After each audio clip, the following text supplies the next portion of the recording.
Had you ever considered getting married again, but questioned whether it's the right decision? There are certain realities that people frequently ignore until it's too late, and getting married later in life is a whole different experience than getting married when you were younger. Whether you've been widowed, divorced, or single for a long time, getting married again presents special difficulties that may have unanticipated effects on your relationships, money, and general well-being. We'll reveal 5 important facts in this video that you should be aware of before getting married again after turning 60. At this point in your life, these realizations may alter your perspective on commitment, love, and long-term stability. All too frequently, people jump into a second marriage without considering the potential consequences. Later on, they had to deal with unforeseen difficulties and stress. However, with the correct information, you may choose the course of action that will lead to stability, fulfillment, and tranquility. Keep reading through to the end because knowing these 5 facts could save you needless suffering and guarantee that any new relationship you take on is genuinely a good fit for you. This is something you'll want to hear whether you're thinking about getting married again soon or just considering it. Let's get going now. First, after 60, financial realities shift. Remarrying later in life can have a significant influence on one's financial status, which is one of the biggest surprises people encounter. Many people believe that remarriage is just about love and friendship. But in actuality, marriage also has financial and legal obligations. It can impact your pensions, social security payments, retirement funds, and even what you leave for your loved ones or children if you're not careful. The last thing you want is to enter a marriage believing it will make life easier, only to realize later that it has complicated your financial future in ways you never expected. One major consideration is how remarriage affects Social Security benefits. Many people don't realize that if you are receiving benefits based on a former spouse's work record, those benefits may be reduced or even eliminated once you remarry. This can come as a shock, especially if you are relying on that income to maintain your lifestyle.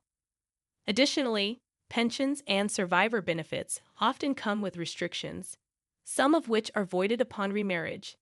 If you or your partner receive pension payments, it's worth reviewing the terms carefully before making any decisions. Beyond government benefits, there's also the issue of retirement savings and estate planning. When you marry, your financial situation is no longer just about you. It now involves another person's assets, debts, and spending habits. Even if you and your new spouse keep separate bank accounts, state laws may impact how assets are divided in the event of a divorce or passing.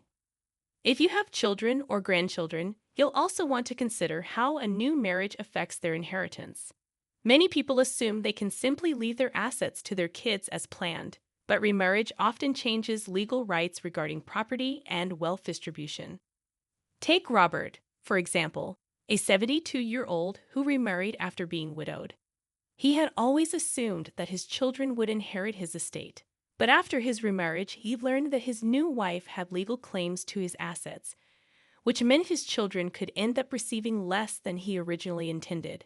He had to navigate difficult conversations and legal changes to ensure that everyone he cared about was protected.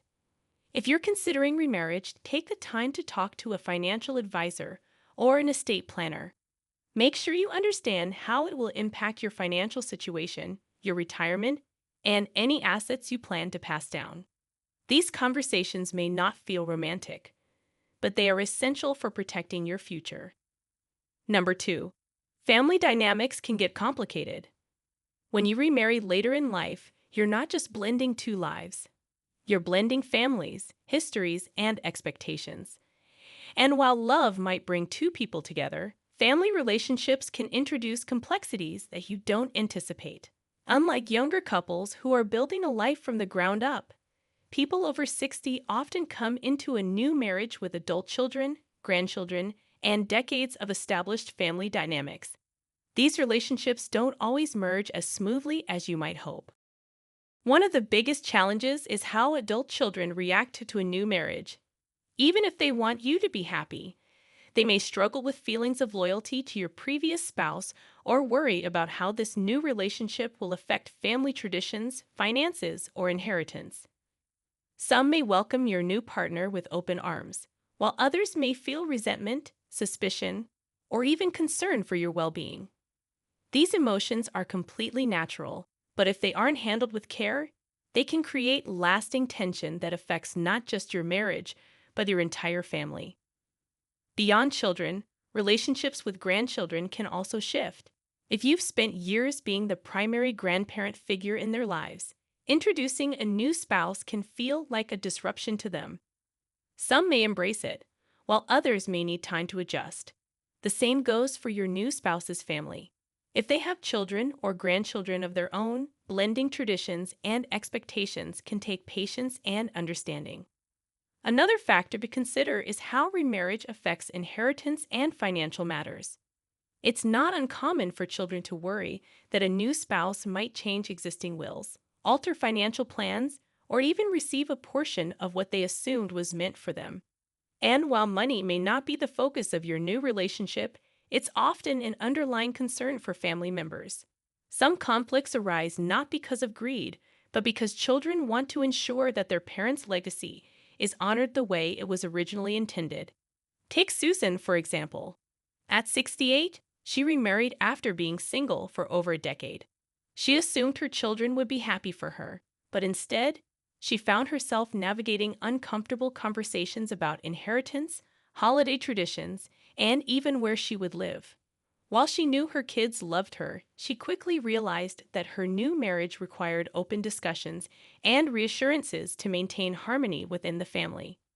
If you're considering remarriage, take time to talk with your family. Be open about your intentions, listen to their concerns, and set clear expectations about what will and won't change.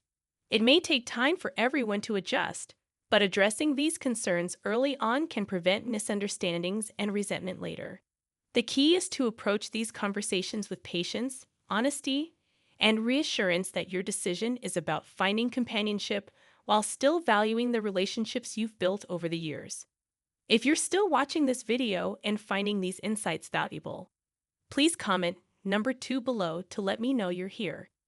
And if you haven't subscribed yet, I recommend you subscribe and turn on the bell so you don't miss any videos.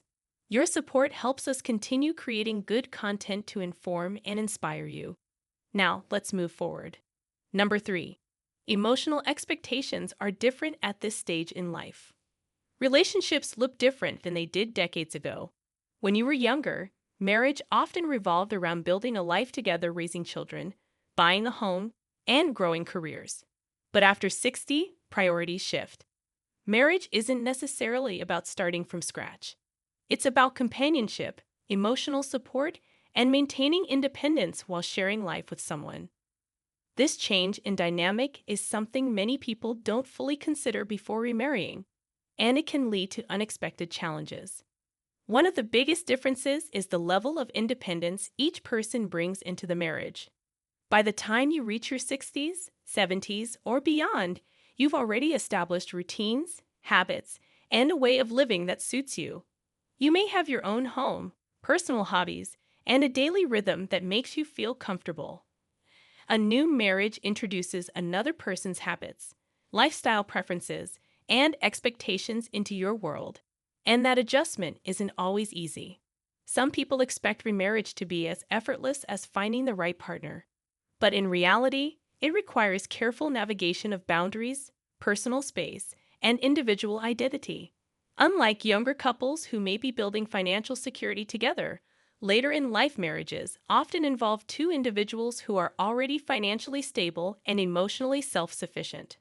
This means that the reasons for coming together are different. Love, companionship, and shared experiences become more important than external achievements. However, this also means that both partners need to be clear about their expectations, how much time they want to spend together, how they handle disagreements, and how they maintain personal independence while still nurturing the relationship. Another factor to consider is past emotional experiences. If you've lost a spouse or gone through a difficult divorce, those memories and emotions don't simply disappear when you remarry. You and your new partner both bring decades of history, with your previous relationships, family connections, and deeply ingrained perspectives on love and commitment. This isn't a bad thing, but it does mean that being emotionally open, patient, and understanding is essential. The way you communicate, express affection, or handle disagreements may be shaped by past experiences, and learning how to navigate those differences is key to a successful second marriage. Take Harold, for example. At 75, he found love again after being widowed for several years. But what he didn't expect was how different this new relationship felt compared to his first marriage. His late wife had been his partner for decades, and the way they functioned as a couple was deeply ingrained in him. His new wife, meanwhile, had been divorced for many years and valued her independence in ways he hadn't encountered this before. It took time for them to find their rhythm, to balance closeness with personal space, to communicate without comparing the past, and to fully embrace the unique dynamic of their marriage. If you're thinking about remarrying, ask yourself, what do you truly want out of this relationship? Are you looking for companionship without too much change in your daily routine? Do you want to share a home, or would you prefer to maintain separate living spaces? Are you emotionally ready for the realities of blending two established lives? The answers to these questions can help ensure that your next marriage is built on mutual understanding rather than unmet expectations. Number 4. Legal considerations matter more than you think. Marriage isn't just an emotional commitment, it's a legal contract. And when you remarry after 60, the legal aspects of that contract can be far more complex than they were in your younger years. Many people assume that love alone is enough to make a marriage work, but without understanding the legal implications, you might find yourself facing unexpected consequences down the road. From prenuptial agreements to medical decision-making rights, there are critical legal matters that should be addressed before you say, "I do." One of the first things to consider is how remarriage affects your estate planning.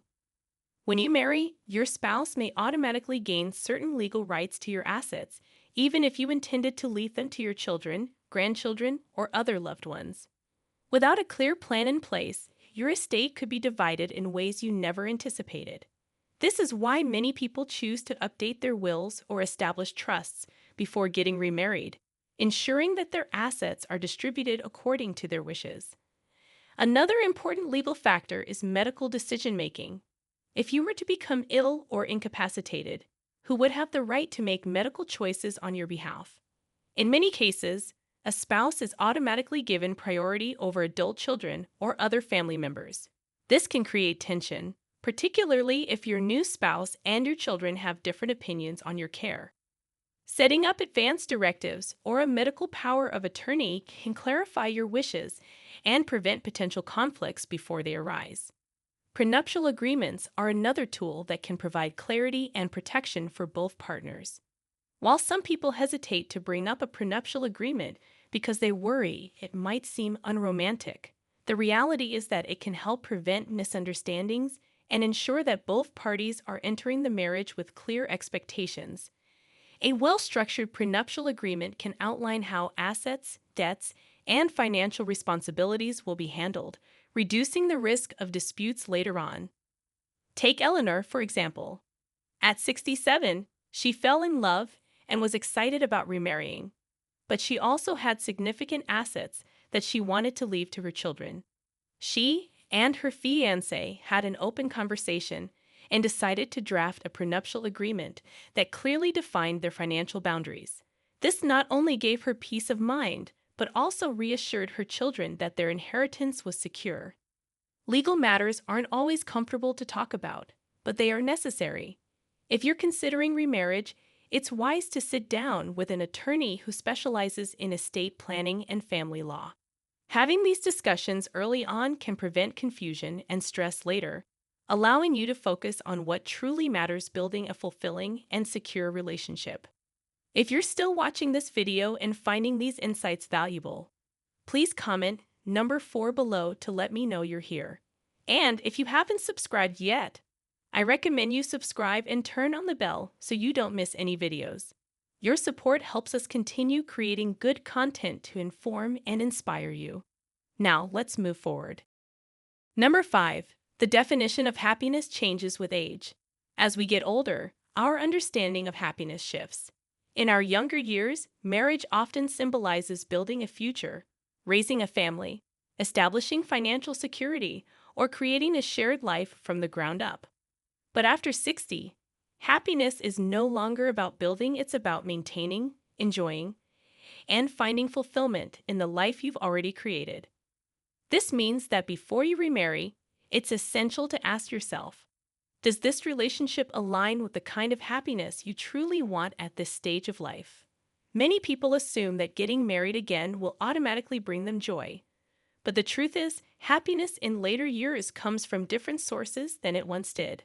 For some, it's about companionship and sharing daily life with someone.